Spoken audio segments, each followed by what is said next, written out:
Hey guys! Tonight, we're strolling barefoot along the powdery white shores of Mauritius, where the waves roll in with a slow, sleepy rhythm, and the air smells faintly of vanilla orchids and salt. You squint into the honey-colored afternoon sun, and there, ambling awkwardly out from behind a palm tree, is a bird you've seen in textbooks, memes, and disappointing kids' puzzles. It's the dodo. Round, earnest, and entirely unbothered by your presence, it waddles over like you've just arrived for tea, blinking its tiny eyes with the kind of confidence only a bird with zero natural predators until humans showed up could manage. You probably won't survive this place, by the way. The heat is unbearable. The insects are ancient and opinionated, and there's no air conditioning in 1693. But hey, don't let that stop you from enjoying the view. So before you get comfortable, take a moment to like the video and subscribe, but only if you genuinely enjoy what I do here. Drop your location and local time in the comments. I love seeing where and when you're listening from. Now dim the lights, maybe turn on a fan for that soft background hum. And let's ease into tonight's journey together. You crouch beside the dodo, brushing aside wild basil to get a better look. Its beak curves downward like a sleepy question mark, and its feathers actually more like stiff, downy fluff than sleek plumes rustle as it shakes its rear like it's performing in a Renaissance chicken ballet. You're not sure what you expected, but it wasn't this squat, snack-seeking beach bird with legs like overcooked carrots. The dodo, officially Raphus cucullatus, was once entirely unremarkable. It didn't fly, it didn't sing, and it certainly didn't compose philosophical treatises. It simply existed, munching on fallen fruit, nesting on the ground and avoiding confrontation. When Portuguese sailors stumbled upon it in the late 1500s, they didn't even bother to record it properly. And by the time anyone thought to study the dodo in earnest, poof, gone. Historians still argue whether the bird was extinct by 1662, or if a few stragglers squawked their way into the 1680s. You follow it through dense lowland forest, though forest is generous. The island's trees are mostly stubby and gnarled, full of tangled roots that seem designed to trip you. The dodo pauses, considers a mango pit, then wanders off again with all the urgency of a sun-drunk tourist. It's oddly comforting how it moves through the world without fear. For centuries, the dodo evolved in peace, with no major predators to sharpen its instincts. No snakes in the grass, no hawks in the sky, just sunfruit and a vague sense that everything would probably be fine. Nature's version of an optimist. You might even envy that simplicity. No emails, no taxes, no existential dread about AI taking over your job. Just a daily hunt for ripe guavas and a nice patch of sand to nap on. But like most good things, that peace didn't last. As you cross a stream, you notice something bobbing nearby, wooden debris. Half a cask, a boot, evidence of newcomers. When the Dutch arrived, they brought more than ships and maps. They brought goats, pigs, rats, and monkeys. The kind of animals that sniff out eggs like truffle pigs at a Michelin restaurant. Suddenly, ground nests weren't safe. The dodo's chicks, soft trusting half-hatched, became breakfast. You hear laughter behind the trees. Not human laughter, something more. Avian. You peer through a fern curtain and spot another dodo, this one slightly larger, perhaps older. It's dragging a woven reed mat toward a clearing where three more dodos are gathered around what appears to be a tea service. Yes, tea, sort of. There's a pile of palm nuts, something bubbling in a coconut shell, and a platter of what might be roasted pandan fruit. One dodo wears a crown of hibiscus, clearly the host. She gestures for you to sit. You obey because frankly, who wouldn't attend an extinct animal's tea party? The tea tastes like rainwater filtered through a garden with a hint of ginger. You sip politely, trying not to stare as one of the guests plucks bugs from the air with its tongue. Another pecks rhythmically at a drum made of bark and stretched fish skin. It's oddly soothing. The forest hums, the breeze lifts the leaves, and the world, this lost little world, feels suspended in time. Here, among these birds who've been dead for centuries, you feel strangely alive. You realize the dodo isn't some cosmic joke or cautionary tale. It's a creature that trusted the wrong guests. A victim not of stupidity, but of circumstance. And let's be honest, if a bunch of aliens landed tomorrow and offered you snacks, you'd probably follow them into the spaceship too. One dodo sidles up beside you and leans in conspiratorially. It points with its beak toward a hollowed-out log and chirps in a low, gravelly tone. You crawl over and peek inside. Inside are smooth-rounded stones, eggs you realize. Preserved, hidden, guarded. A secret stash. A hope. Maybe not all was lost. You settle back, and the dodos begin to sway in a slow, sleepy rhythm. Their feet shuffle in the dirt, their heads bob gently. It's not a dance so much as a memory of one. Maybe this is what they did every evening before sailors and axes and sugar plantations. As twilight deepens, the tea party softens. The chatter dies down. One dodo snores quietly against the tree root. Another fluffs its feathers and leans against your arm. You feel warmth, absurd, comfort. A fleeting sense that extinction is just a chapter, not the whole story. And as the moon rises over the island, casting silver across the sand and sea, you wonder if you had met them before they vanished. Before the history books turned them into jokes. Would you have seen them differently? Would you have helped? You wake slowly, cheek pressed into the soft sand as dawn glows lavender above the forest canopy. The dodos are gone, banished into the underbrush like a dream you forgot to write down. But the teacup made from a polished coconut half is still beside you, filled with a few pale seeds and the scent of something slightly minty. You tuck it into your satchel. A souvenir. Your feet crunch over leaves as you make your way inland, led by the rustle of something heavy up ahead. You're not alone. At the edge of a clearing, two birds stand in stiff profile, their bodies glinting in morning light. One looks like a barrel in morning clothes, the other like a goose someone whispered dark secrets to. They nod at you solemnly. "Ah," says a voice, with all the tired drama of an aging actor. The guest has arrived. You've stumbled into a reunion of sorts. A tea circle of feathered ghosts, all extinct, all dignified in a slightly ridiculous way. There's the great auk looking like a tuxedoed bowling pin. The laughing moa absurdly tall like a walking feather duster with trauma. A few pigeons in attendance too. Yes, passenger pigeons, blinking wistfully, like former pop stars who peaked too early. There's even a Pyrenean ibex, trying to pass as honorary avian, with a feathered cape made from shed dodo fluff. No one's fooled, but no one complains. The moa, towering at 12 feet tall, sips something from a wooden bowl. Her voice is like rustling paper. You know we were once kings, gods even. The Maori believed we were sacred. She chuckles. Until they believed we were soup. Historians still argue whether the moa's extinction happened before or after the full spread of Polynesian settlement. But everyone agrees on this. The moa vanished by the 1400s, wiped out in barely a blink of ecological time.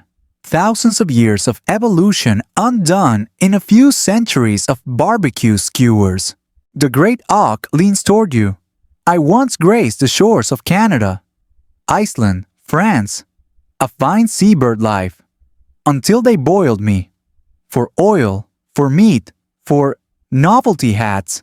He makes a noise like he's about to cough up a cravat. One pigeon flutters her wings delicately. We flocked in the billions, billions. The skies would blacken with us. And now she looks at her claws. Now we're inspirational quotes on faded posters. The mood could sour, but then someone sets out little platters, bright banana peels, roasted insects wrapped in leaves, a few globs of seaweed marmalade, and the reunion becomes a brunch. You sit cross-legged as the extinct birds begin to chatter like old college friends. Gossip mostly. I heard the quagga's stripes were uneven murmurs, a Nicobar pigeon with metallic feathers. The ivory-billed woodpecker faked his death claims, a skeptical kakapo. The moa snorts. You ever try faking extinction while 8 feet tall and delicious? Good luck. Someone passes you a chunk of prickly pear fruit, dusted in powdered bark. It tastes like tart licorice and ancient decisions. You wash it down with a gourd of fermented hibiscus nectar. Warm, fizzy, mildly judgmental. A feather floats down from the sky and lands on your lap.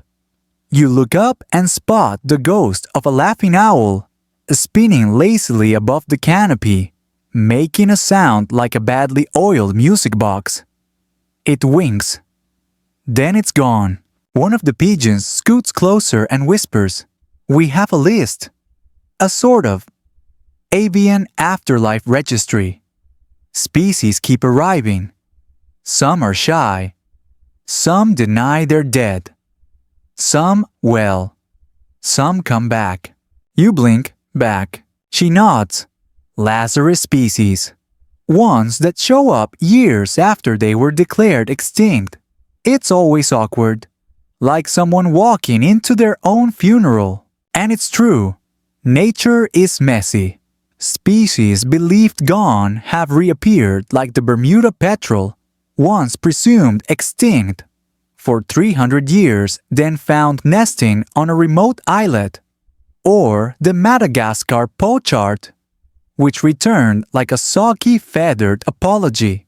Historians still argue whether our modern extinction lists are too final, whether we mourn too early, or worse, celebrate a return, then forget them all over again.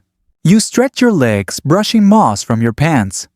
The moa offers you a carved shell, filled with what she calls sky soup, a cloudy broth made from rainwater, and the petals of flowers that no longer bloom.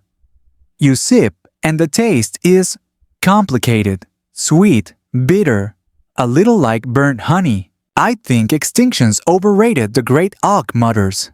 We're all just waiting for someone to notice, to remember.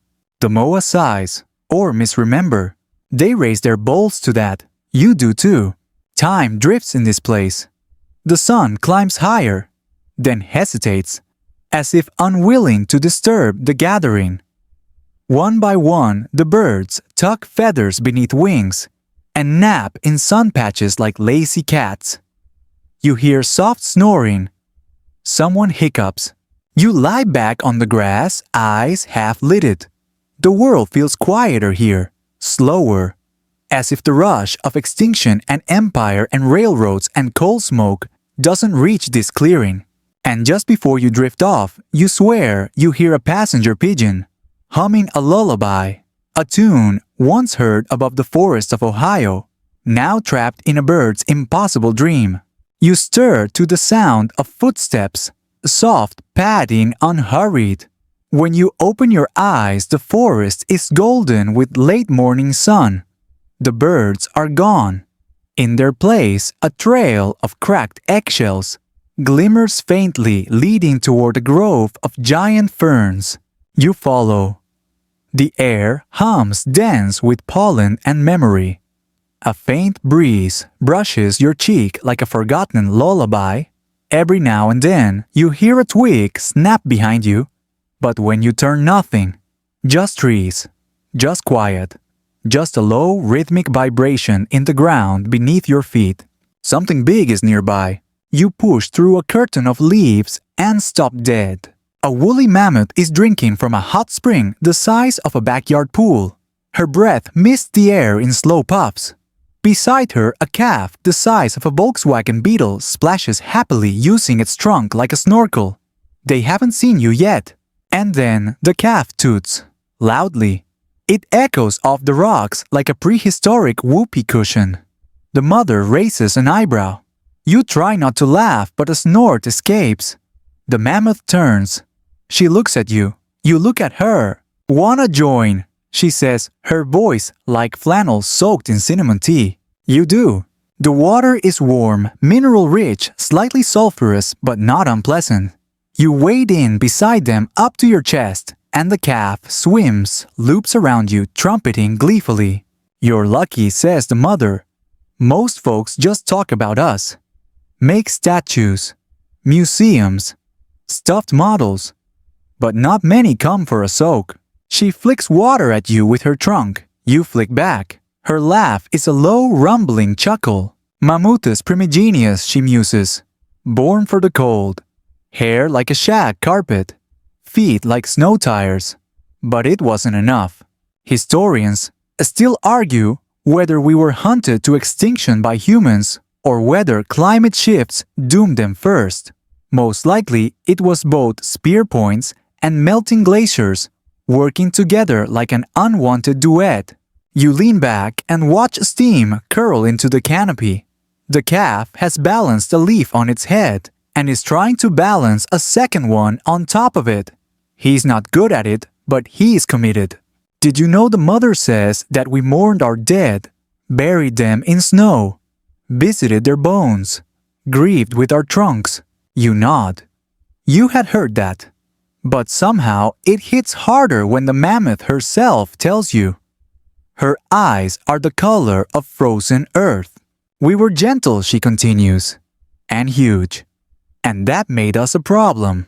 You glance down at your pruny fingers. "Yeah," you say quietly, "it usually does." The calf tries to climb your back like a slide. You go under briefly and resurface with him clinging to your head, trumpeting triumphantly. His mother rolls her eyes. "Let me guess," you say. "He's the last of his kind." She shakes her head slowly. "Not quite. We're still somewhere, hidden, sleeping in ice. Scientists talk about resurrection, gene splicing, making a mammophant. That's true. Geneticists have tried mixing elephant DNA with fragments of mammoth coat.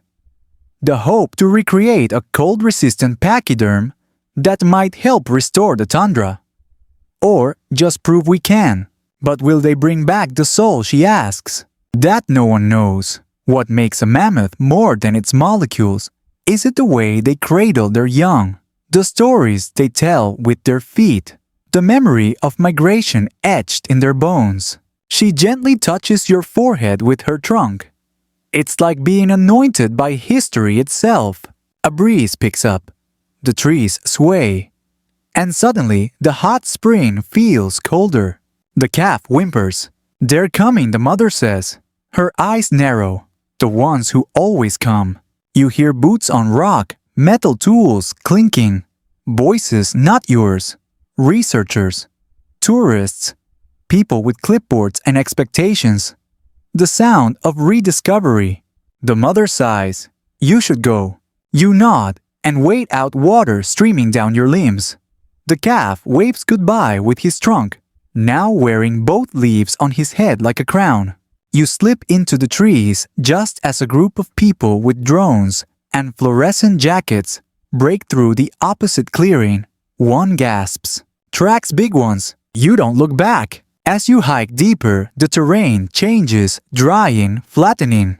You pass a circle of stones blackened by old fire, a spearhead wedged in a tree, remnants, warnings.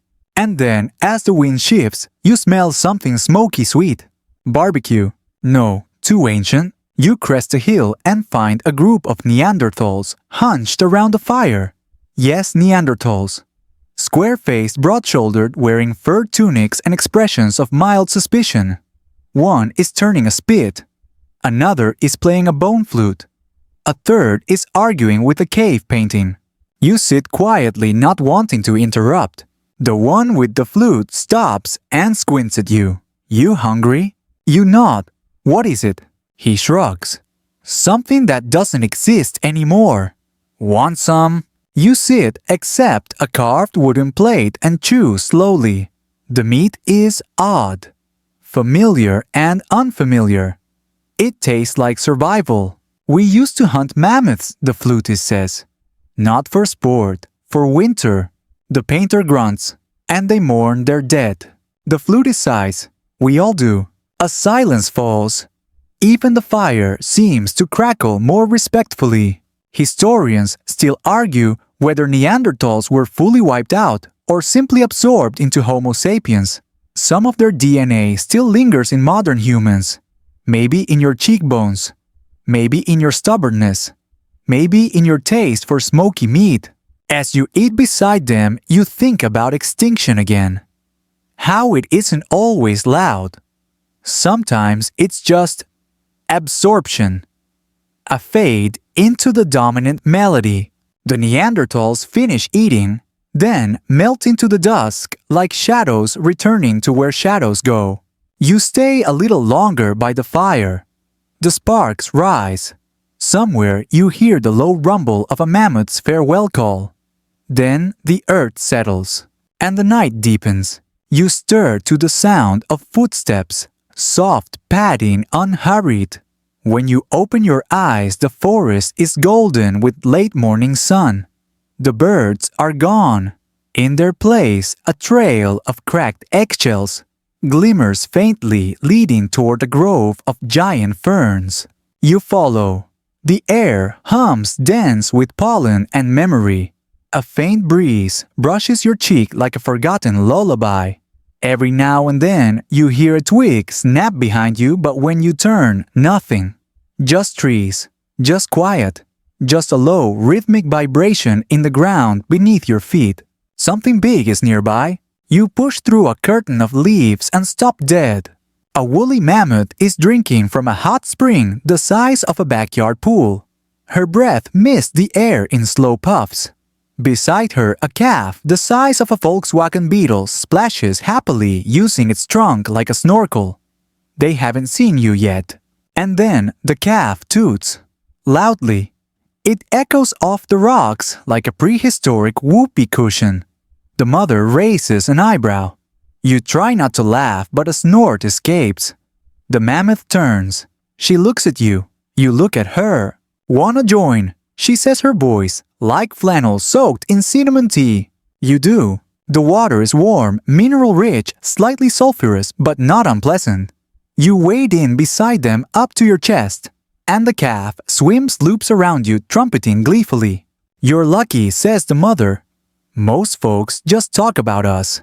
Make statues, museums, stuffed models. But not many come for a soak. She flicks water at you with her trunk. You flick back. Her laugh is a low, rumbling chuckle. Mammuthus primigenius, she muses. Born for the cold. Hair like a shag carpet. Feet like snow tires. But it wasn't enough. Historians still argue whether we were hunted to extinction by humans or whether climate shifts doomed them first. Most likely, it was both spear points and melting glaciers working together like an unwanted duet. You lean back and watch a steam curl into the canopy. The calf has balanced a leaf on its head and is trying to balance a second one on top of it. He's not good at it, but he's committed. Did you know the mother says that we mourned our dead, buried them in snow, visited their bones, grieved with our trunks? You nod. You had heard that. But somehow it hits harder when the mammoth herself tells you. Her eyes are the color of frozen earth. We were gentle, she continues, and huge. And that made us a problem. You glance down at your pruny fingers. Yeah, you say quietly. It usually does. The calf tries to climb your back like a slide. You go under briefly and resurface with him clinging to your head, trumpeting triumphantly. His mother rolls her eyes. Let me guess, you say, he's the last of his kind. She shakes her head slowly. Not quite. We're still somewhere. Hidden. Sleeping in ice. Scientists talk about resurrection. Gene splicing. Making a mammophant. That's true. Geneticists have tried mixing elephant DNA with fragments of mammoth coat. The hope to recreate a cold-resistant pachyderm that might help restore the tundra. Or just prove we can. But will they bring back the soul, she asks? That no one knows. What makes a mammoth more than its molecules? Is it the way they cradle their young? The stories they tell with their feet?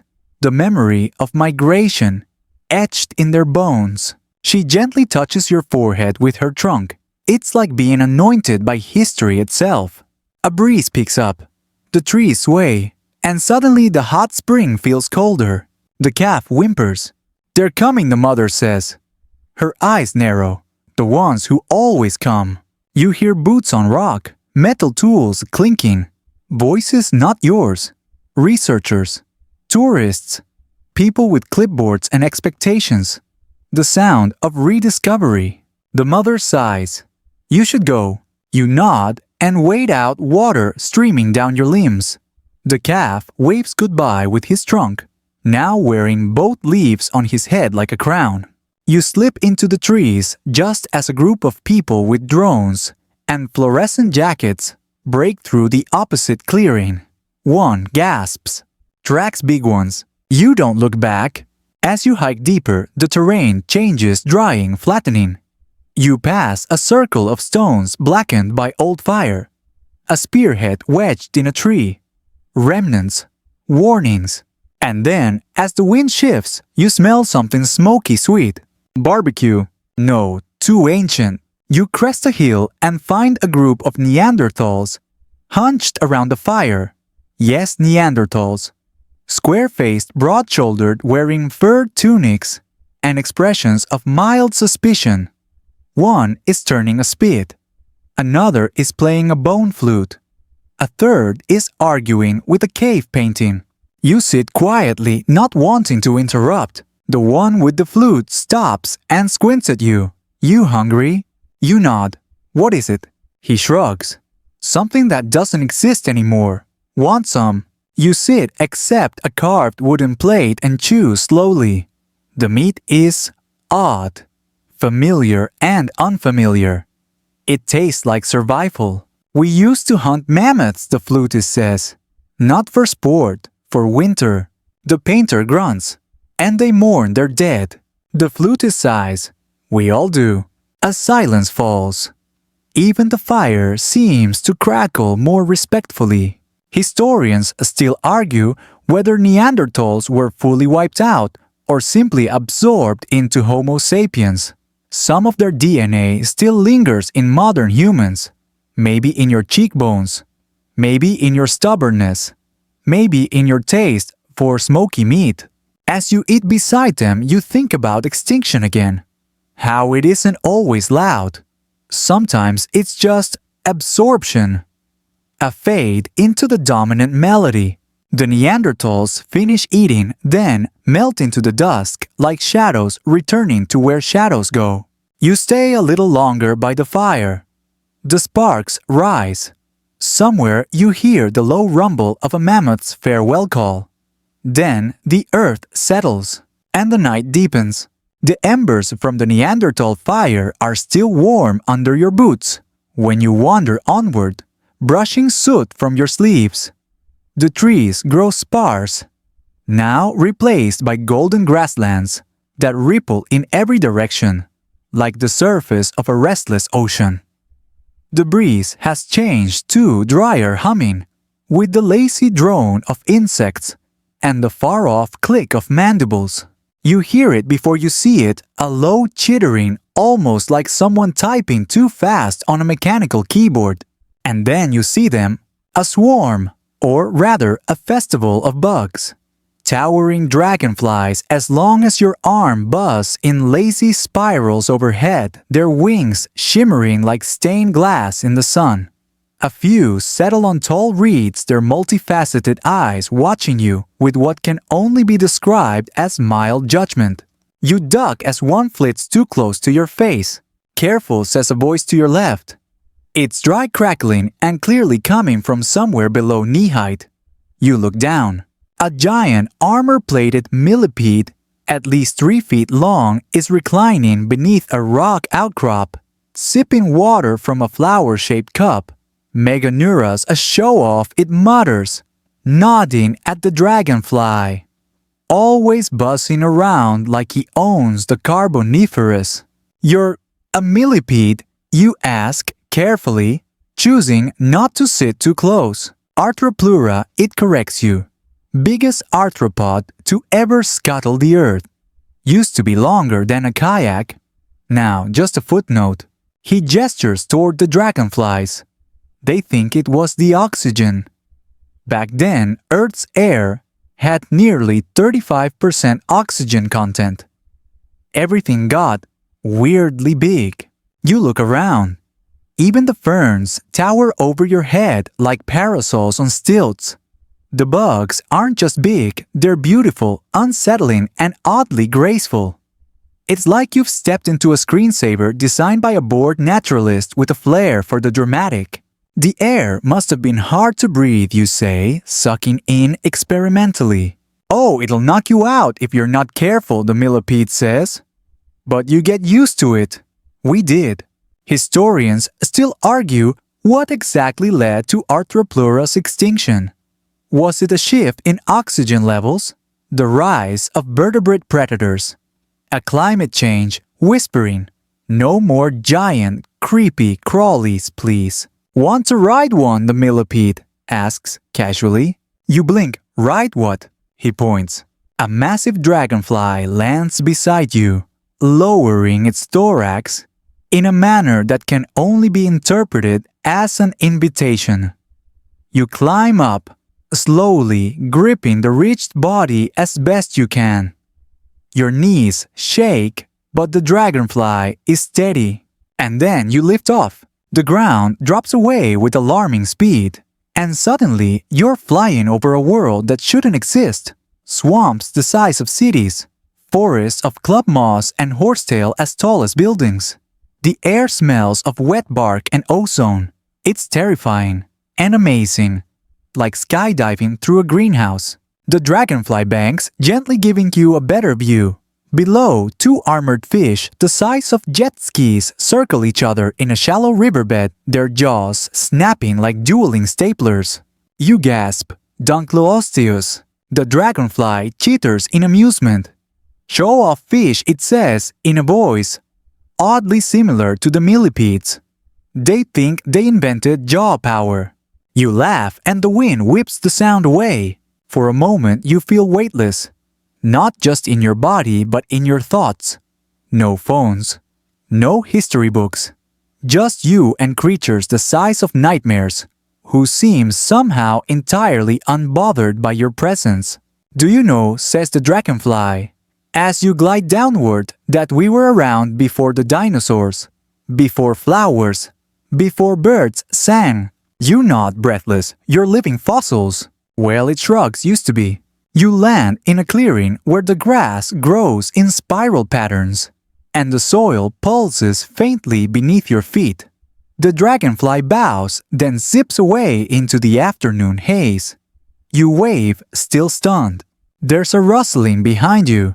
You turn and come face to face with what looks like a turtle, but one the size of a dining table, with spiked shoulders and a beak that could cleave a bowling ball in half. "Glyptodon," you whisper. "Gesundheit," it says. You blink. "I get that a lot." The massive mammal mutters, chewing lazily on a branch. "I'm actually more closely related to armadillos. Big ones. Real big." You circle it slowly.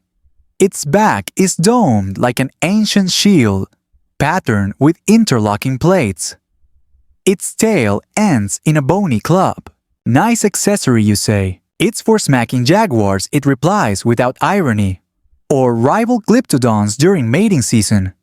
And before you ask, no, I won't demonstrate. You sit on a nearby rock. So what happened?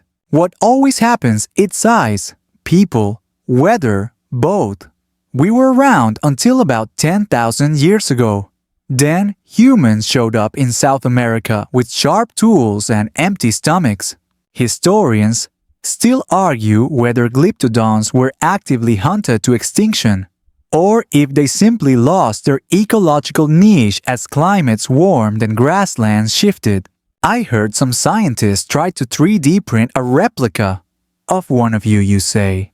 The glyptodon looks unimpressed. Can it nap in the sun for 6 hours without moving?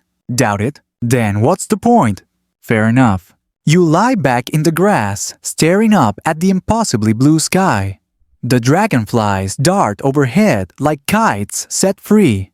Somewhere in the distance the millipede plays a harmonica, badly. I like the mammoth, you murmur. The glyptodon grunts. Me too. We overlapped.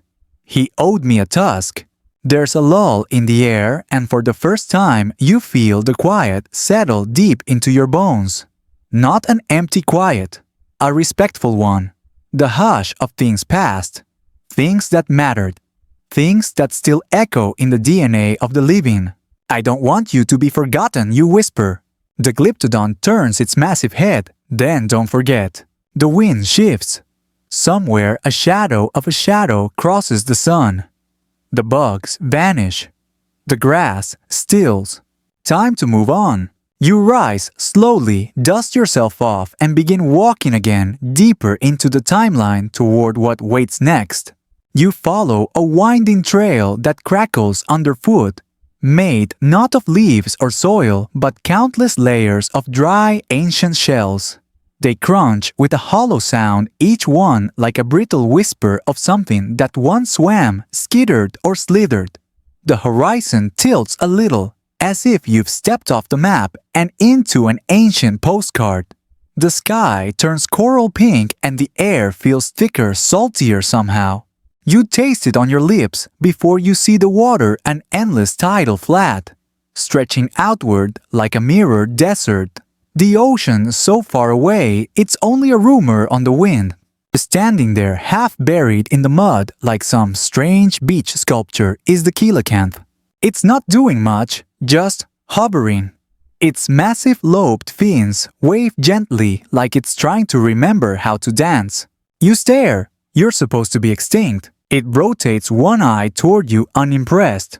Rude. I got better. He's got a point. For decades, textbooks said coelacanths went extinct 66 million years ago until 1938, when one was found chilling near the Comoros Islands, like it hadn't just ghosted humanity for an entire epoch. I thought you were a fossil, you say. I thought you were taller, it snaps back. Touché. You crouch beside him. His scales are iridescent and thick, almost armor-like, each one the size of a poker chip. His mouth hangs slightly open, showing jagged teeth that seem more decorative than dangerous. People call you a living fossil, you say. He burps. Do I look like a museum piece? You pause, a little. The coelacanth shrugs, or at least he tries. I'm what happens when evolution takes a long nap. I didn't change much because I didn't need to. Deep sea, stable temperatures, no Ren, no Instagram, just vibes. He lifts a fin and twitches it like a slow-motion high five. Scientists still debate whether coelacanths are truly unchanged or simply evolving in subtler, more mysterious ways. They also can't agree if these lobed fins really were the prototype for the first creatures to walk on land, or if that's just wishful storytelling. I don't walk, the coelacanth mumbles. Walking is overrated. You try walking with fins. You'd look ridiculous. You lean back and gaze across the flats. Something bubbles near the horizon. At first, you think it's just a wave breaking, but then it moves against the tide. A giant silhouette rises, a blur of fins, Snout and sheer presence. Dear extinct gods, you whisper. That's Helicoprion. The coelacanth groans. Oh, spiral teeth boy. He loves making an entrance. The thing lumbers into view. A prehistoric shark with a literal buzz. Saw of teeth spiraling from its lower jaw. Helicoprion swims like a muscle-bound corkscrew, gleaming under the surface like a living blade. Its mouth opens slightly, revealing the infamous spiral, a dental monstrosity that looks more like an alien blender than anything found in nature. Do you floss, you ask? The shark circles silently. The water turns silver around him. Even the coelacanth lowers his fins respectfully. He was a mystery for over a century, he murmurs. They found the teeth first, just the teeth. Spent decades trying to figure out where they went. Upper jaw, nose, belly button. You raise an eyebrow. Scientists still argue whether that spiral was used for slashing sawing or just intimidating dates. Fair. You watch the Helicoprion glide away, tail slicing the water like calligraphy. There's a strange grace to him, like he knows he's extinct, but refuses to act like it. Extinction isn't always dramatic, the coelacanth says softly. Sometimes it's just slow. A few colder winters. Fewer babies. One ship too many.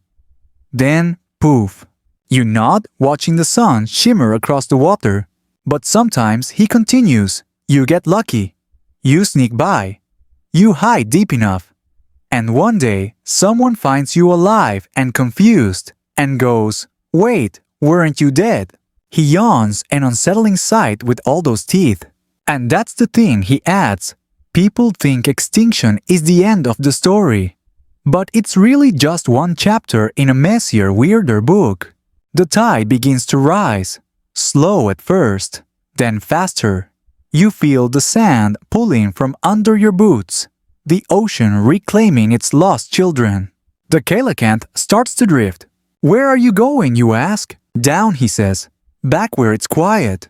You reach out instinctively, but he's already gliding away, a blue shadow swallowed by the waves. A moment later, the Helicoprion follows its spiral teeth, glinting one last time before vanishing. You stand alone as the flat becomes a bay and then a shallow sea. The wind shifts again. It always does in this place. You turn toward the hills. Something massive crests the ridge ahead, slow-moving, four-legged and very long-necked. You squint, and there it is. A diplodocus. You exhale. Of course, it's dinosaur time. The water laps at your ankles like a fond farewell. You begin the climb, boots squelching slightly in the wet sand. The land tilts again, this time toward an era of thunderous footsteps and trees the size of cathedrals.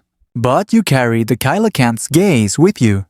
That quiet defiance. That flicker of prehistoric mischief.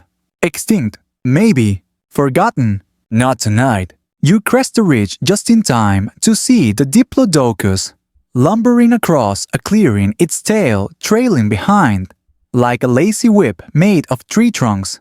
The ground doesn't shake. This isn't a Michael Bay film, but it hums. A low, slow rhythm, like a drumbeat, buried under centuries of soil and time. And you're the tiniest thing here. The diplodocus doesn't notice you, of course. You could be a leaf for all it cares. But you're drawn to it anyway, tracking its impossible silhouette as it moves through a grove of cycads, those stubby palm-like plants that look like they were designed by someone who hadn't quite figured out what leaves should be yet. You whisper you're enormous. The diplodocus flicks its tail absent-mindedly, knocking over a tree, like it's brushing crumbs off a table. It's the kind of creature whose size isn't just intimidating, it's almost philosophical. Like it evolved not to win any race, but to outlast all the small, fast things around it. You imagine its heart slow and deliberate, its lungs inflating like bellows in a cathedral. You try to picture what it eats in a single day, and your brain throws up an error message. Historians still argue whether Diplodocus used its tail like a whip or more like a balance beam, you murmur, and whether those long necks were for reaching high branches or sweeping across entire forests like a vacuum. Another Diplodocus emerges, this one a little smaller. You decide it's the teenager, half the height, twice the attitude.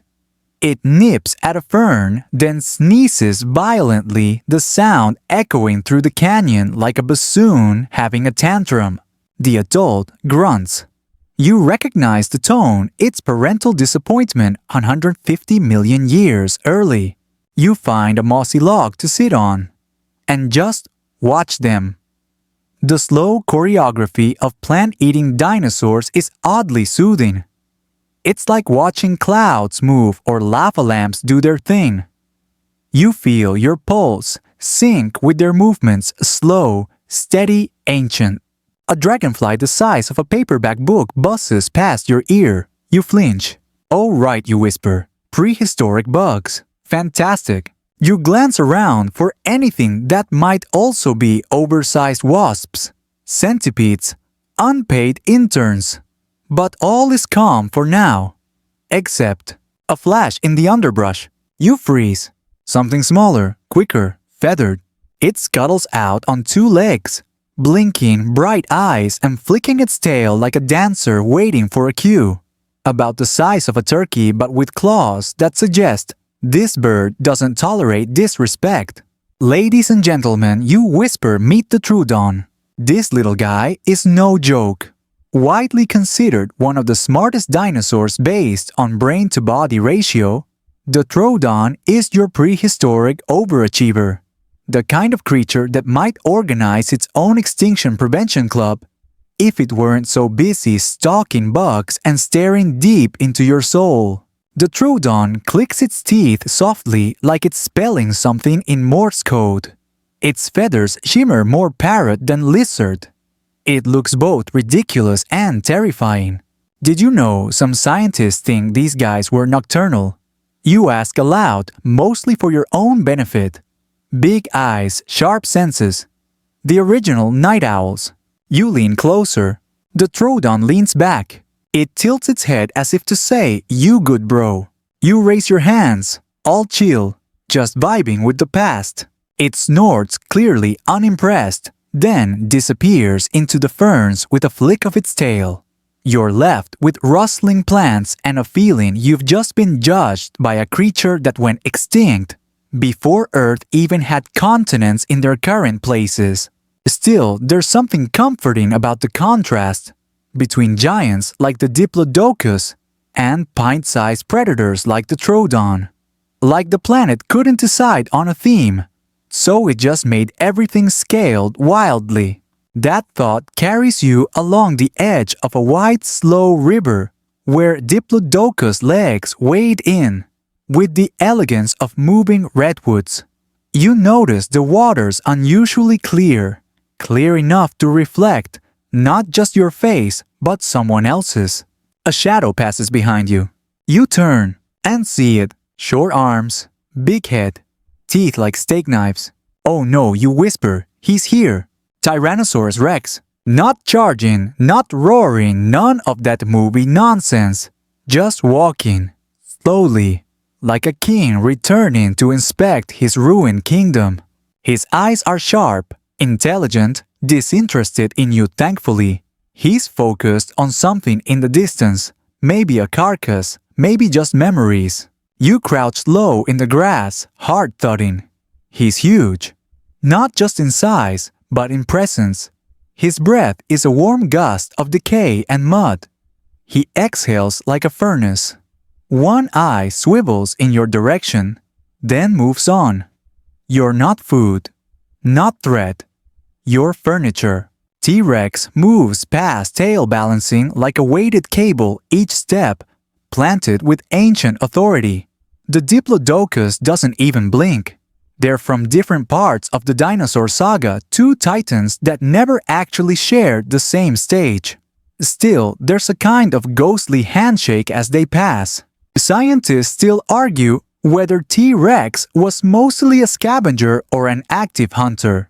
Judging by the way this one moves, you vote for both. He looks like he could steal a kill or make one depending on his mood. As he vanishes into the mist, the forest feels bigger but also lonelier. These creatures ruled Earth for over 160 million years. That's longer than our entire primate lineage. And yet, all gone. You whisper, extinction is the price of greatness maybe. Then again, maybe it's just the price of being alive on a planet that never stops changing. The wind picks up again, and with it comes a new scent, drier, muskier, like fur heat and old bones. You glance toward the hills, and something howls. A sound not from the Jurassic, but from the Ice Age. You turn slowly, and far in the distance, silhouetted against a glacier that wasn't there before, stands a shape with long tusks curling like question marks. Mammoths, you breathe, and just like that, the air cools. The ferns vanish and snow begins to fall in soft whispering flurries. You press your palms into the snow expecting it to sting. It doesn't. It's cool, yes, but gentle. Dry, powdery like flour sifted through a ghost's hand. You stand slowly, your boots crunching softly, and look out over a sweeping plain of white. Gone are the cycads, the prehistoric dragonflies, the tail-flicking sauropods. The age of dinosaurs has folded into the pages of history. And now you find yourself blinking into the brightness of an entirely different chapter. Woolly mammoths. One ambles forward from a low ridge, enormous, shaggy, almost cozy, like someone had the good sense to wrap an elephant in a thick winter coat and give it hair that would make a 1980s rock band jealous.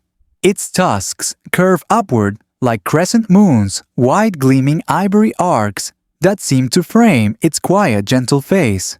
And then a second one joins. Smaller, clumsier, definitely fussier. You've stumbled into a family moment. The calf flaps its ears, steps into a snowdrift and immediately face plants. You wince. The mother mammoth snorts a puff of warm steam and nudges the little one back upright with her trunk. No lecture, no drama. Just the patient dignity of a creature that's been through many winters. The mammoths shuffle along sniffing at frozen grasses, tugging at buried shrubs with surprising finesse. That trunk, you realize, isn't just a nose, it's a tool. A limb, a living multi-tool. It grabs, lifts pads, and even tosses a bit of snow onto the calf's head like a sleepy older sibling tired of babysitting. Historians still argue whether humans hunted mammoths to extinction or whether climate change played the bigger role, you murmur. Watching the shadows stretch across the glacial plain, maybe it was both. Maybe they never saw it coming. A soft breeze carries the low rumble of distant grunts. More mammoths scattered across the plain like slow-moving haystacks. You wonder what it must have sounded like when herds of hundreds traveled together, tusks clacking feet, thudding snow shifting like applause under their weight. Then, over the next rise, something faster appears. Not bigger, but faster. Wolves. You crouch, low heart ticking faster. These aren't your average forest wolves. These are the dire kind, literally. Bulkier. Broader jaws. More likely to ruin your whole day. They stalk in formation, flanking the mammoth herd from a distance, waiting, calculating. One of them stops and stares directly at you. Yellow eyes, twitching ears. A smirk, maybe. You whisper, "Don't make me play dead, I'm terrible at it." But the wolf turns away, more interested in the four-legged buffet ahead. Still, the tension is there. A low vibration under the snow. This is survival in its purest form, fur versus fur. Strength against strategy. time against teeth, and then movement. The calf wanders a little too far. One of the wolf's bolts lean legs, pumping through the snow. The mother trumpets. It's a bone-deep sound that rattles your ribs. She charges tusks, down trunk, raised like a battle standard. The wolf doesn't flinch until it does. She hits the snow where it stood half a second ago, launching a puff of white skyward. The wolf retreats tail between its legs. The calf scrambles back to her side. You exhale. You hadn't realized you were holding your breath. You whisper you're a good mom. Behind them, the herd begins to move again. Their pace is deliberate, slow. You get the sense they've walked thousands of miles and will walk thousands more. Chasing warmth, chasing food, chased by extinction. You follow them for a while, your footsteps soft beside theirs. You hear the creak of snow underfoot, the whisper of wind against fur, and occasionally the soft huff of warm breath from a passing mammoth. As twilight settles, what little twilight an ice age allows, you find a frozen log and sit. And that's when you notice them. Tiny flashes of light just above the snow line. You blink. One, then another. Fireflies. No, not here. Not now. You get closer. Their eyes. Peeking from the snow half hidden in frost is something small. Something squeaky. The pika. A round, short-eared relative of rabbits, the Ice Age pika, looks like it was designed for maximum adorableness. It chirps loudly, then immediately hides behind a rock as if embarrassed by its own volume. You chuckle. It chirps again, louder. You glance at the mammoths who couldn't care less. Pikas are survivalists, masters of hoarding. During the short summers, they gather as much food as possible and store it in little hay piles hidden beneath rocks. They don't hibernate, they just eat. Constantly. Relatable. Did you know you whispered that ancient pikas may have contributed to mammoth habitat health by spreading seeds through their stashes? Little gardeners of the Ice Age. The pika blinks. You blink back. You're not sure if that counts as a conversation, but it's one of the more civil ones you've had lately. The sky darkens. Purple bleeds into deep navy. The stars emerge, millions of them unfiltered by modern light. You lie back in the snow and stare upward. The Milky Way curls overhead like spilled sugar, and for a moment you imagine this same sky reflecting in mammoth eyes, in the eyes of dire wolves, in the feathers of a passing prehistoric owl. A single shared sky, threading all of life together across time. Historians still argue whether mammoths could be revived through cloning, you say softly. But maybe the better question is whether they should. The mammoths are just silhouettes now, their breath fogging the air in ghostly puffs. You watch until they fade into the distance, tusks gleaming like ivory parentheses, closing an ancient sentence. Then you rise, and in the distance, through a soft pink mist, you glimpse something stranger still. A bird. Too big, too round, too extinct. The dodo waits, teacup in hand. The dodo tilts its head. Yes, there it is. Balanced quite smugly in one stubby wing, a delicate porcelain teacup. Steam curls lazily from the top, blending with the mist that clings to the morning air like a lazy bedsheet. You blink. Rub your eyes. Look again. Nope, still there. The dodo gives a gentle sniff, nods once approvingly, and proceeds to slurp. Welcome to the most absurdly civilized moment in extinction history. But don't let the tea time decorum fool you. This isn't just any bird. You're face to beak with the feathered poster child for ecological disaster. Flightless, fearless, and famously unfortunate, the dodo has wandered out of the 1600s and into your path offering a kind of ridiculous hospitality, as if to say, let's pretend none of this ever happened, shall we? You sit beside it, because what else does one do when a dead species offers you tea? Its feathers are gray and shaggy like a moth-eaten couch your great-aunt refuses to throw away.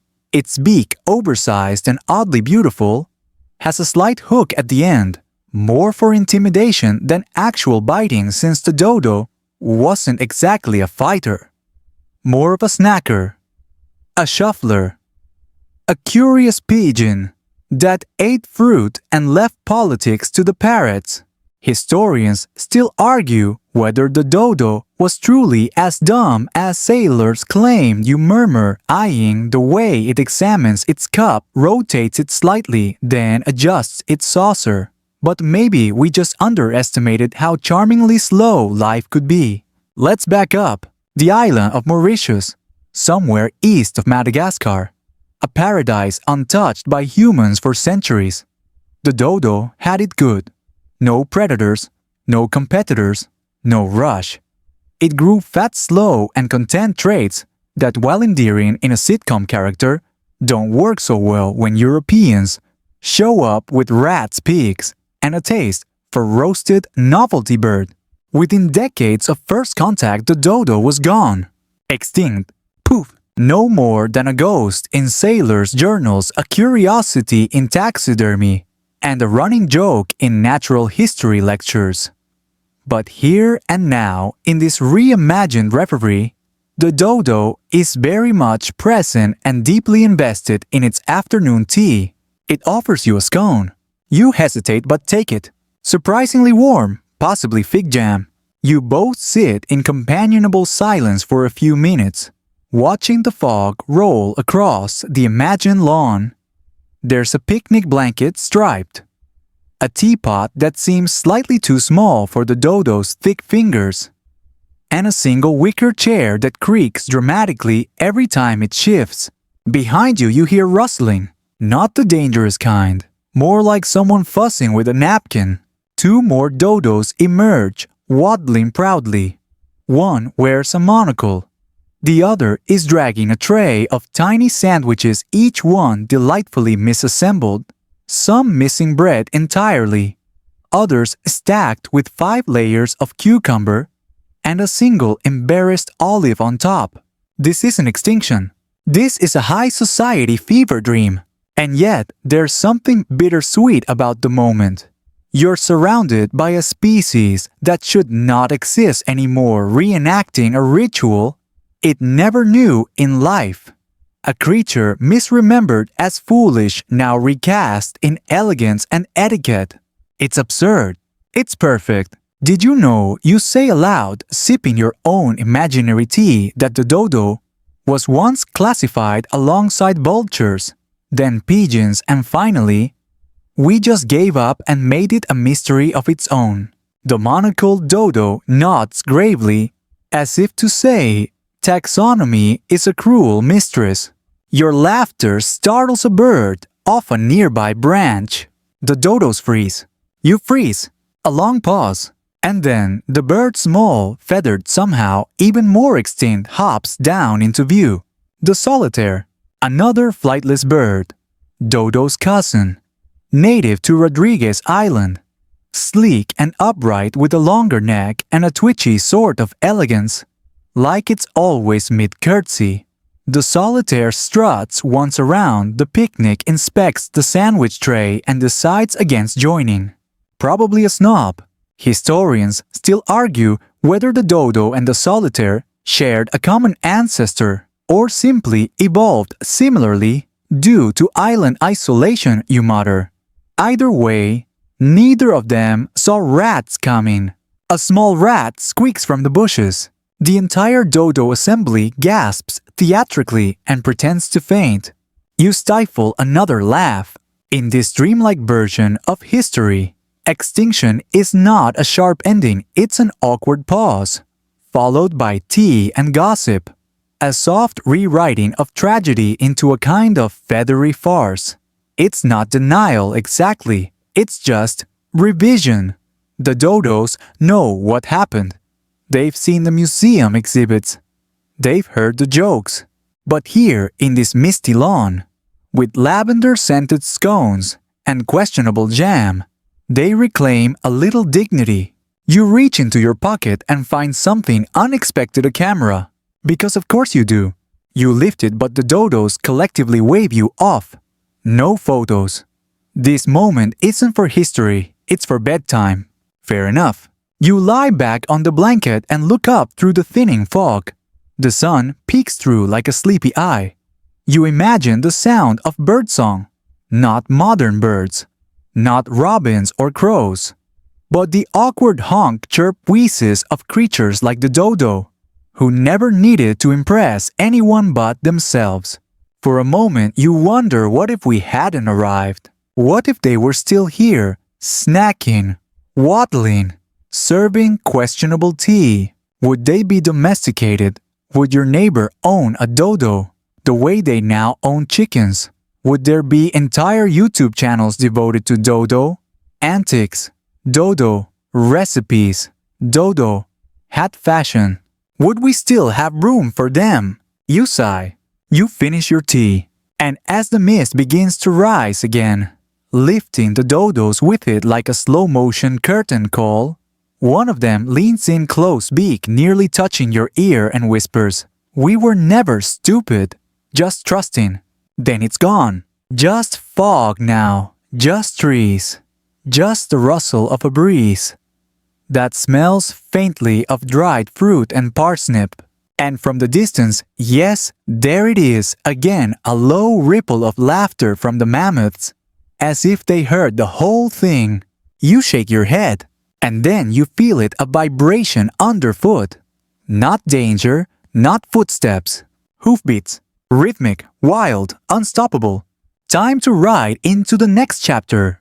Hoofbeats thunder closer, rattling the imagined earth beneath you like distant drums at a Renaissance fair gone rogue. You lift your head, blinking through the last remnants of lavender fog just in time to see it. A stampede.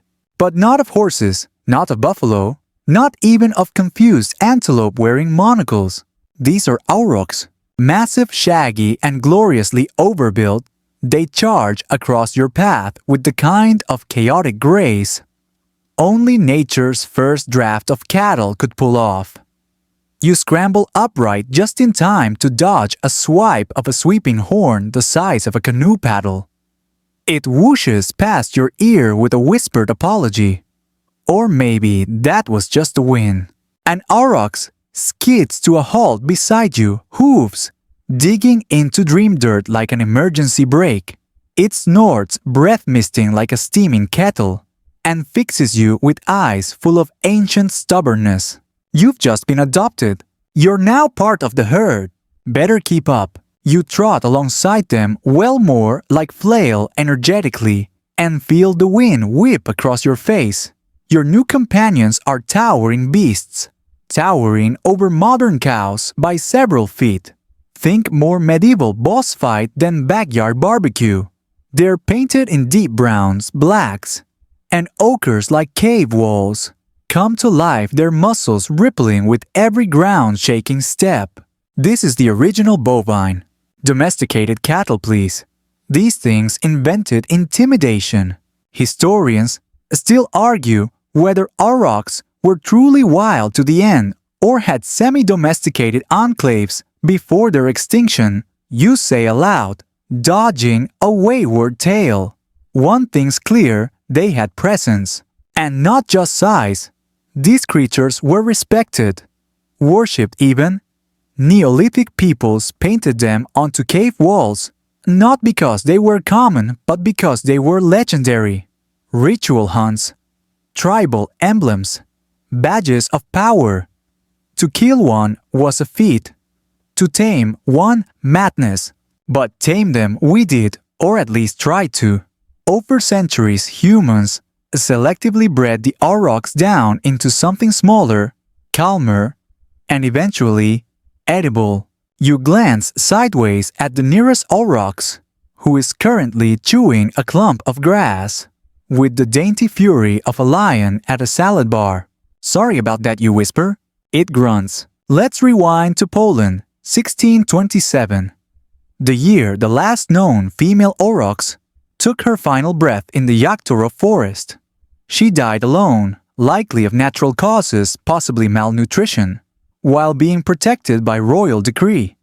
Yes, that's right. These cows had royal bodyguards, like four-legged celebrities. So precious were they to the Polish crown that poaching one was a capital offense.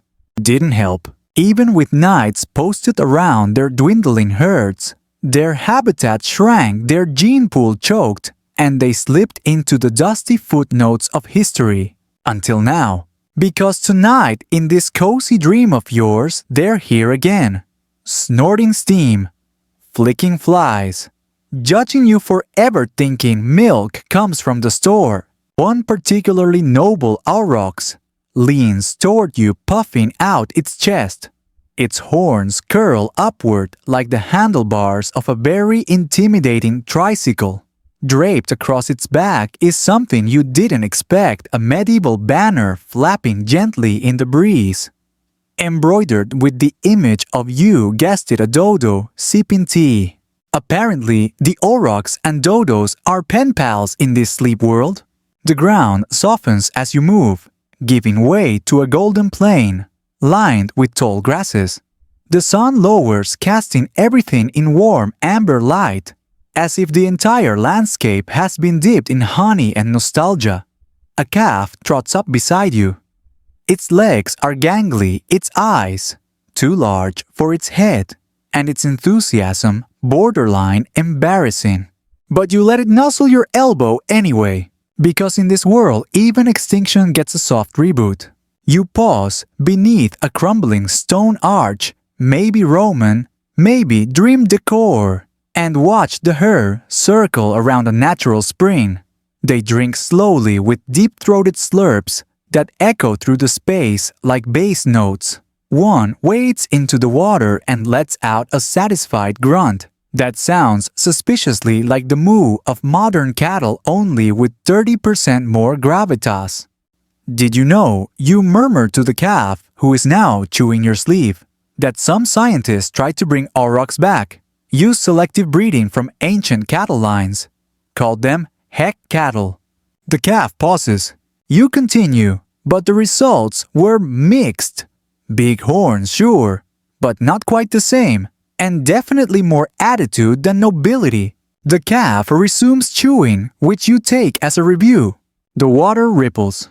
From across the spring, a shape stirs, a shaggier, shorter figure, with an impressive beard and the unmistakable aura of opinion. A woolly ancestor of the domestic goat steps forward, flanked by an ibex and something that might be a distant prehistoric sheep. They bow slightly to the aurochs, who return the gesture with a thunderous snort. Apparently, you've stumbled into a council of extinct ungulates. Everyone's very polite. You sit at the edge of the spring toes, dipping into cool water and take in the tableau. The aurochs resume grazing. A bird, a very alive one this time, flutters down and perches on one's back, pecking absent-mindedly at its fur. A tiny ecosystem rebuilt in sleep and stubbornness. Somewhere behind you, the sound of distant chanting filters through the wind. You turn. Far on the horizon, just beyond the edge of the plain, shadowy figures gather. Not ominous, just ceremonial. You squint, trying to make out the details. Antlers, feathers, torches. It's a ritual, and the aurochs know it. They lift their heads in unison, tails still, ears alert. A moment of silence passes between you all. Then the lead aurochs gives a single grunt. The herd begins to move again, this time. Not in stampede, but in procession. Slow, deliberate, sacred. You follow. You always follow. The chanting grows louder, low, and rhythmic, like breath echoing inside the chest of the earth itself. It doesn't scare you. In fact, it lulls you like a lullaby, written in hooves and hide. And as the sun sinks further into dream-soaked hills, you realize that what you're witnessing isn't just a parade of ghosts, it's an inheritance. A dream of wildness, dignity, and beasts too proud to go quietly. The aurochs turns to you one last time. It bows, and then, with a flick of its tail, it vanishes into twilight. You stand very still for a moment waiting, because somewhere in that darkness, something else is coming. You feel the fur in the air, the musk of carnivores, the flicker of flame and fang, and in the silence a growl. Not one of anger but of hunger. You turn slowly just in time to see the low silhouette of a predator. Long-bodied, thick-toothed, and older than the aurochs itself, pacing toward the edge of your dream. The saber-tooth is awake. The air tightens thick with anticipation. You watch the saber-toothed cat, a creature, straight from a prehistoric thriller, step into the fading light. Its massive jaws armed with elongated canines like scimitars forged from bone gleam faintly. Muscles ripple under tawny fur patterned with shadow and dust, and its eyes lock onto the world with quiet menace. But there's no need to panic. Not yet. This isn't a chase scene. It's a slow reveal. A whispered story told by flickering flames and distant thunder. You follow the saber-tooth as it prowls the edge of a clearing, pause silent against the soft earth. The ground here is scarred with the tracks of ancient battles, huge footprints layered atop one another like a fossilized palimpsest. This was once the kingdom of the big cats. Apex predators that shaped the landscape with their hunger. You can almost hear the ghostly echoes of their roars, low and rumbling, carried by the wind like forgotten lullabies. Historians still argue whether the saber-tooth's hunting style was more ambush or endurance. You murmur, keeping your voice gentle to avoid startling the beast. But all agree it was a master of patience and power. The saber-tooth pauses beside a large, fallen tree, its gnarly roots exposed like the skeleton of some giant beast. It sniffs the air, nostrils flaring as if tasting memories. You imagine the scent of musk, blood, and earth mingled in an ancient perfume that only a predator could appreciate. Then, without warning, the saber-tooth crouches tail twitching like a pendulum.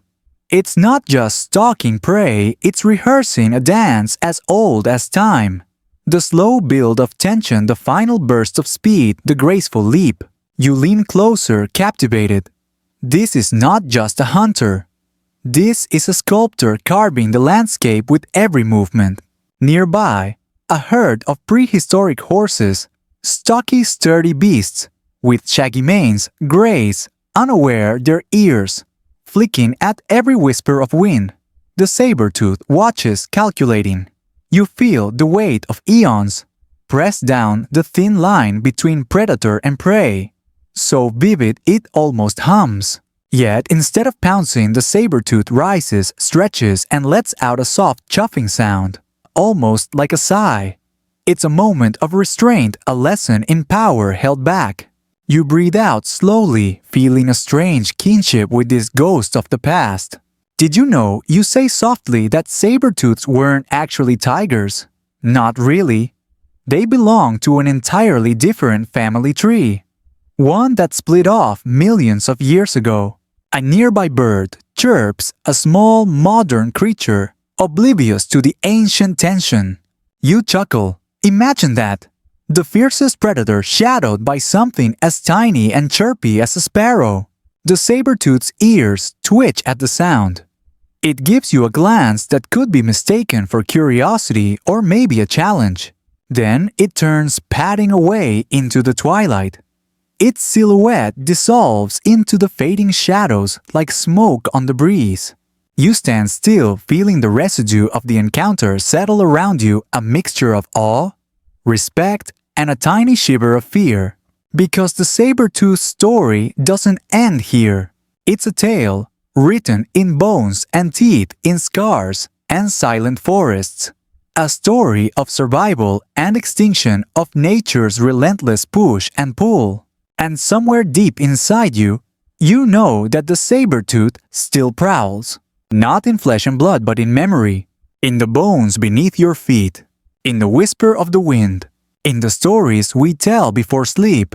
You glance back toward the forest where the aurochs vanished. The dodos, the mammoths, they all seem to nod in approval, as if saying, keep going. The best stories are yet to come. And with that, you step forward into the next chapter of this restless, feathered, furry, and toothy dream. You follow a twisting path, through tangled undergrowth, the twilight, now deepening into a velvety dusk. The scent of damp earth and wildflowers wraps around you like a familiar blanket. And somewhere nearby, an owl hoots a gentle tune, like nature's version of a lullaby. Ahead, the forest opens to a clearing bathed in silver moonlight.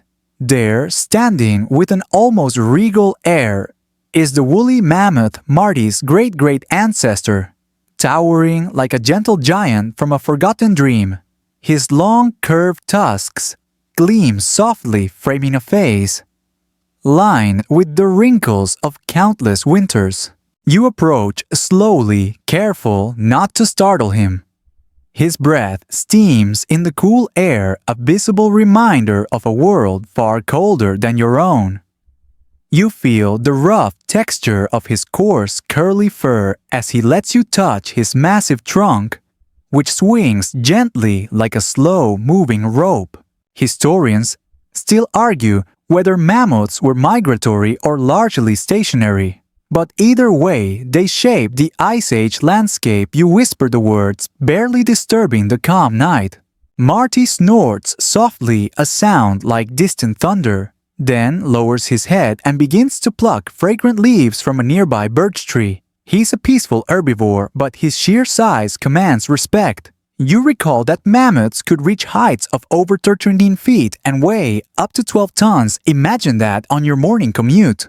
Beside him, smaller creatures stir giant ground sloths, their shaggy bodies awkward but oddly endearing. Tiny pika hopping between rocks like furry little bouncers.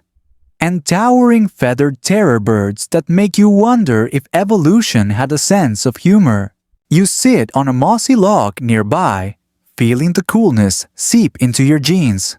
Above the stars, wink down like curious eyes, silent witnesses to the stories unfolding below. Did you know woolly mammoths had a thick layer of fat beneath their skin, like natural insulation keeping them warm through brutal winters? And they even had sweat glands to regulate heat during summer, you explain softly. You laugh quietly. It's like they came with their own built-in climate control. Take that modern technology. Your fingers brush the moss as you muse aloud. Some scientists believe humans may have contributed to the mammoth's extinction through overhunting, while others argue climate change was the main culprit. Historians still debate this. Marty snorts again and raises his trunk skyward, trumpeting a long melodic call that echoes through the clearing. The sound vibrates through your chest, a reminder that these ancient giants were not just beasts, but creatures full of life and complexity.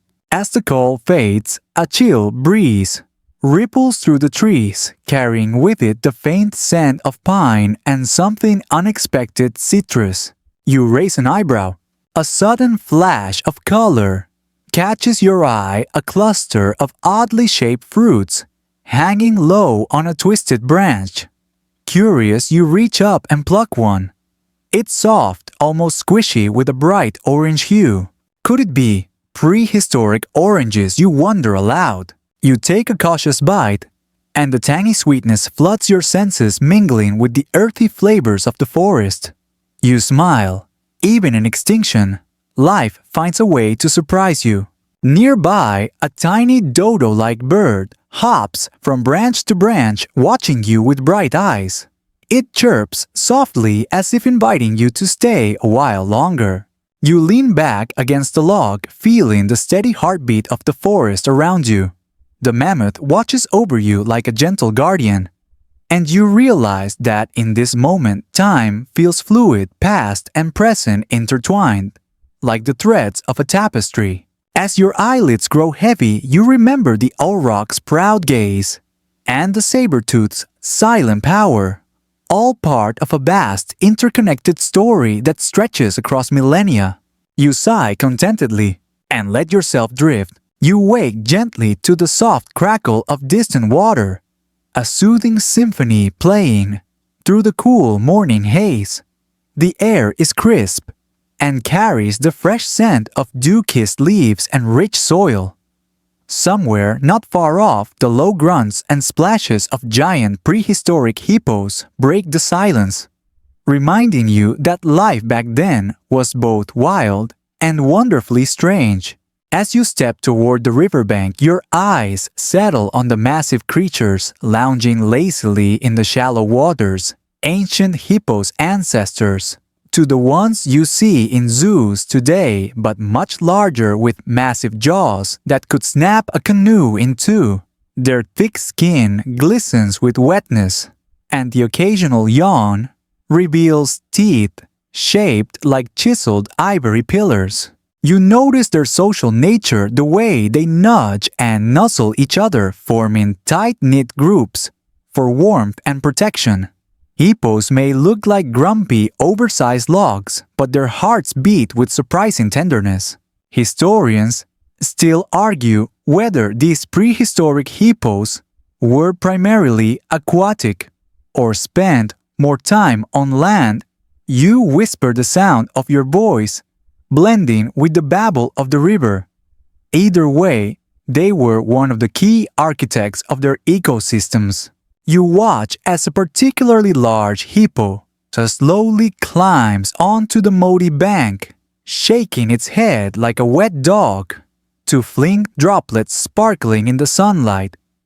It pauses, eyes half-lidded, before plodding over to a patch of soft grass and beginning to graze. Nearby, small flocks of prehistoric waterfowl, ancient relatives of ducks and geese, dip and dive, leaving ripples in their wake. You can't help but smile at their awkward, gangly movements like a toddler learning to swim. The peaceful scene is punctuated by a sudden, unexpected splash. A massive creature bursts from the water, a prehistoric crocodile, with jaws so wide you swear they could swallow a small car whole.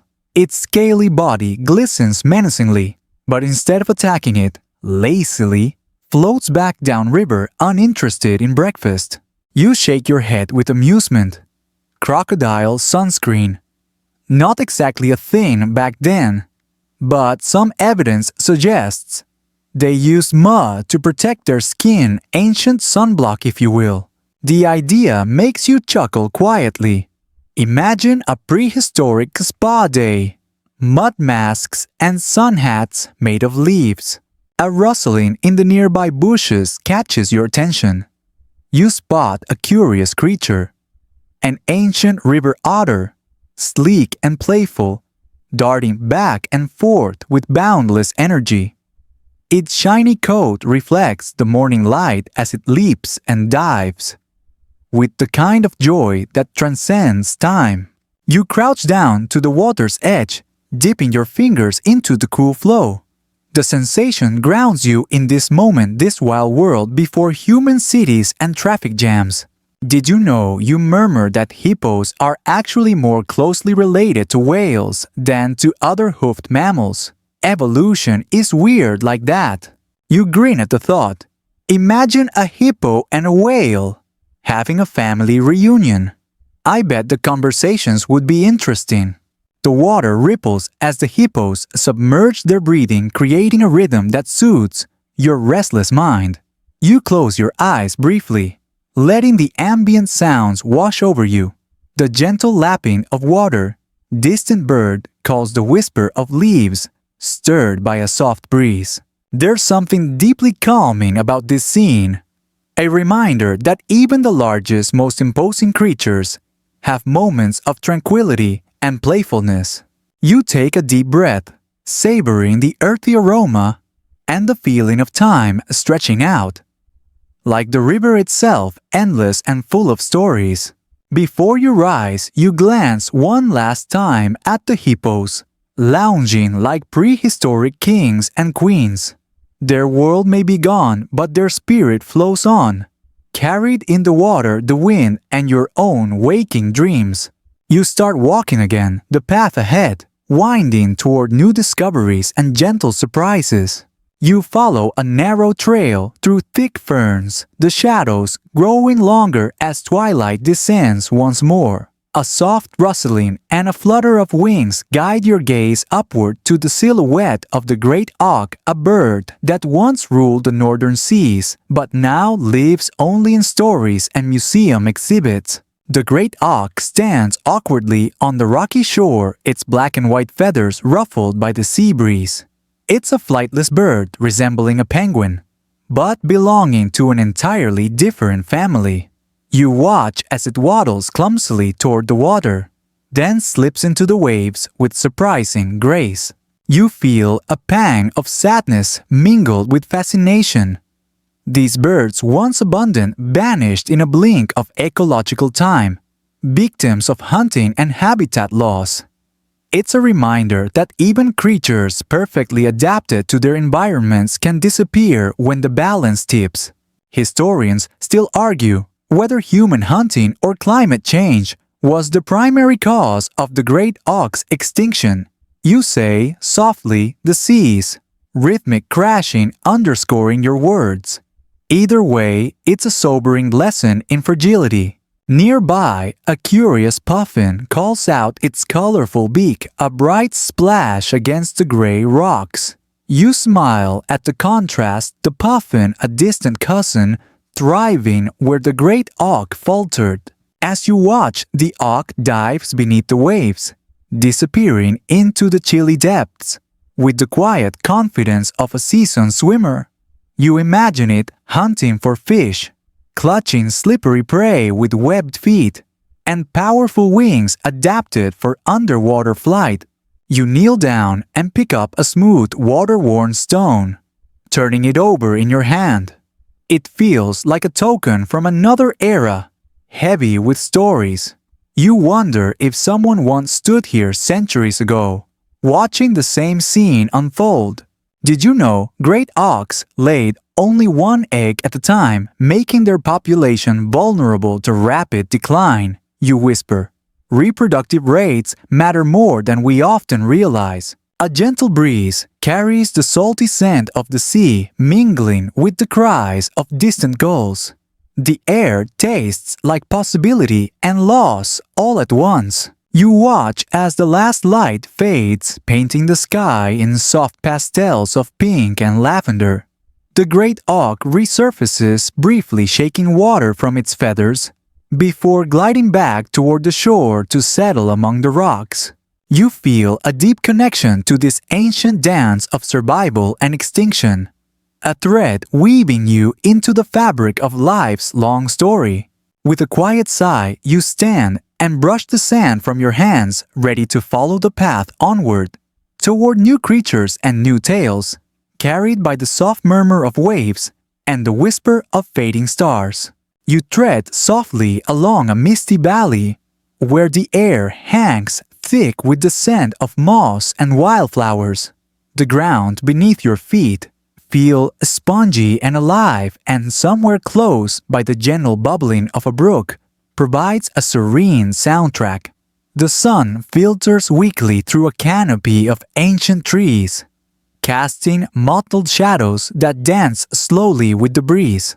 Ahead, you glimpse the silhouette of a giant ground sloth, an enormous beast that once lumbered through these forest leaves and twigs, dangling from its shaggy fur. Its massive claws look more suited to gardening than combat, and there's a calm intelligence in its deep-set eyes. You watch as it reaches up to pluck a handful of leaves, chewing thoughtfully as if savoring a fine meal.